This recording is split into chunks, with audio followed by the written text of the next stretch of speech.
What an exciting time in Formula One. We haven't even started the season, and yet drivers are jockeying for positions in next year's lineup. Today, we had the announcement that Carlos Sainz, if you like, has now taken that second seat at Ferrari. So let's talk about him in just a second.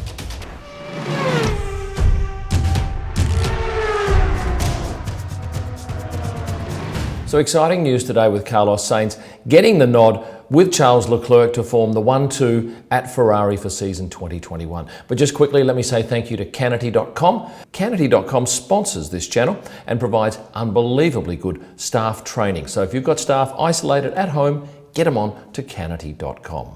So what did you think of the news? Carlos going to Ferrari.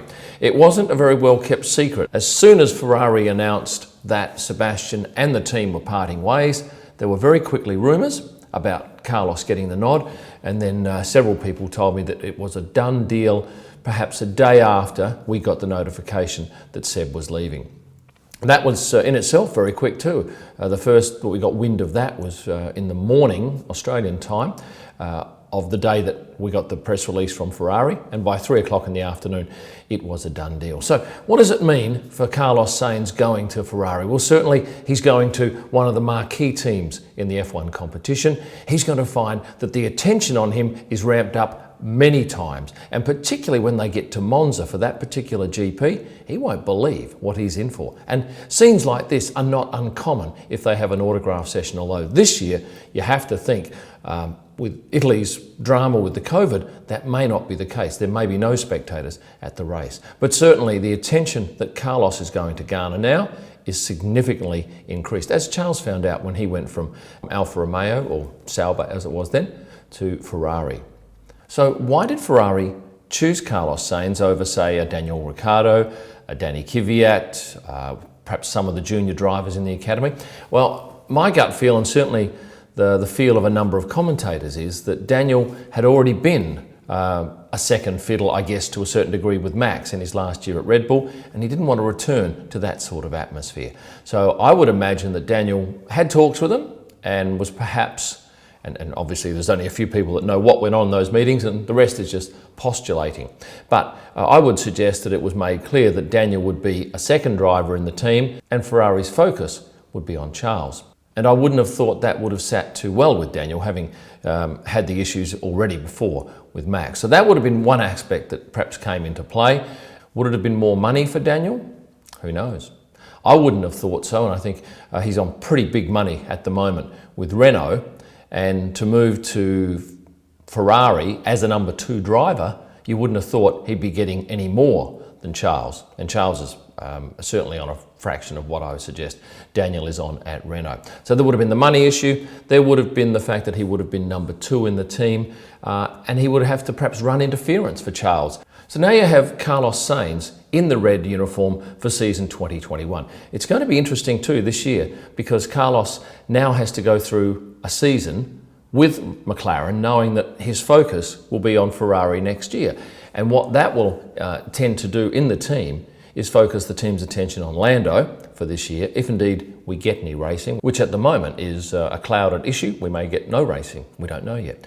But if we do get racing, certainly Lando will get the bulk of the attention, he will get more time on the simulator, he will be the darling of that team because they don't want to invest any more in a guy that's leaving. Without a doubt, Carlos would know he will be the number 2 in the team. And as such, he may have to run interference in various races for Charles. And by running interference, I mean protecting Charles. If Charles is in front, say, and Carlos is one place behind, he'll have to block other cars from getting close to the leader, Charles. So that's a role that a teammate has to play. And I have no doubt Carlos is resigned to that. But of course, he will have the opportunity to probably end up on the podium. Now, he's only had one podium finish. And when you look at that one, that was back in Brazil last year, it wasn't even an opportunity for him to experience a real podium, because of course he snatched 3rd place from Lewis Hamilton after Lewis was awarded a penalty well after the race had finished. But in that instance, he got to celebrate his 3rd place, albeit very late in the day and after dark. And I must admit I was disappointed because I didn't hang around for that. I didn't know they were going to do it, so I missed out on shots of his first podium. But going to Ferrari, you have to think that he will have to start getting used to real podium finishes. So what other differences will Carlos note? Well, he'll probably take his trainer, Rupert Manwaring, with him. Rupert's been with him for a while now, and I would expect that because Carlos employs Rupert, the pair will go over to Ferrari. So Rupert will be out of the white shirts and the orange caps, and he'll be wearing all red next year. What about his press secretary? At the moment, he doesn't have his own dedicated press officer at McLaren. When he moves to Ferrari, he will probably get his own press officer, and it will be somebody new, because Seb had Britta, but Britta works for Seb, so the pair will then leave. Let's jump straight ahead now to what do you think will happen to Sebastian?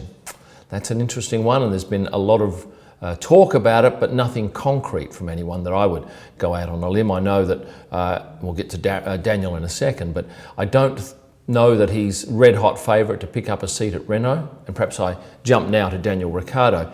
He has been linked with the empty seat at McLaren. That would be an amazing duo, wouldn't it? He and Lando, both great characters, good for sponsors. Daniel's a real professional when it comes to working with sponsors, and that's an important part of a team, because I think this will be a little bit interesting at Ferrari. Normally, they have someone quite senior and well-respected who can easily mingle with corporates, people with money who stump up the cash to keep the competition going.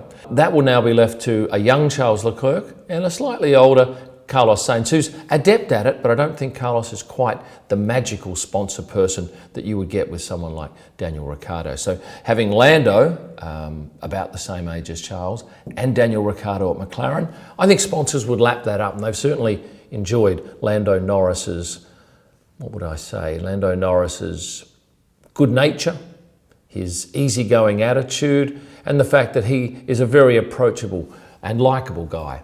What does Ferrari see in Carlos Sainz?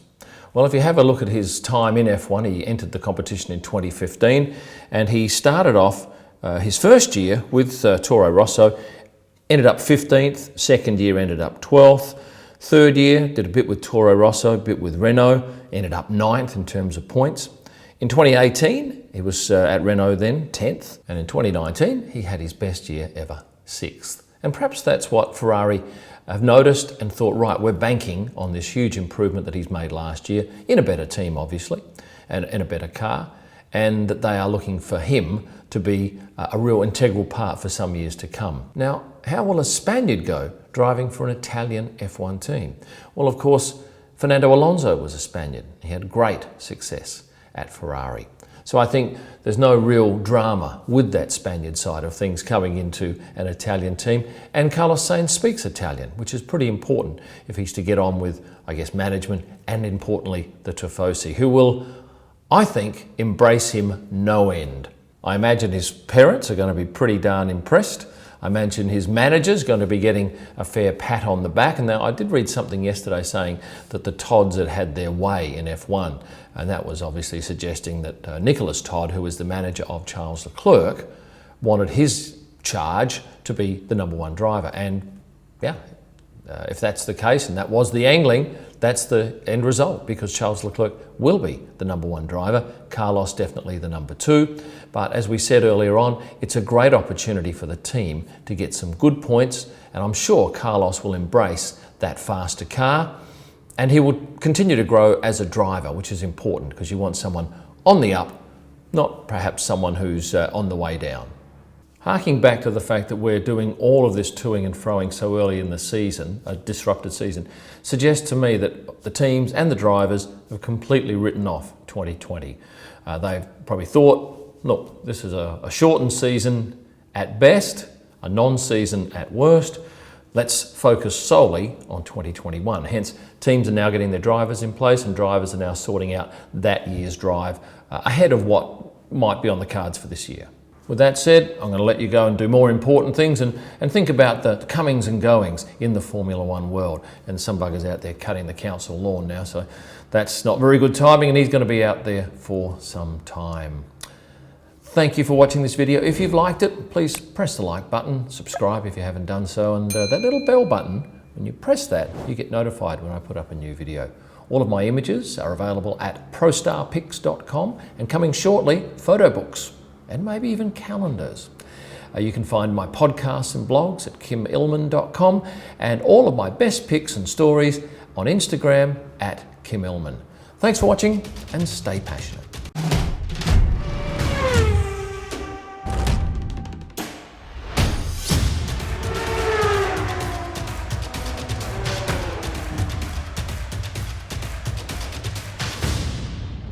What do you think? Should I have these lined up like that or slightly apart?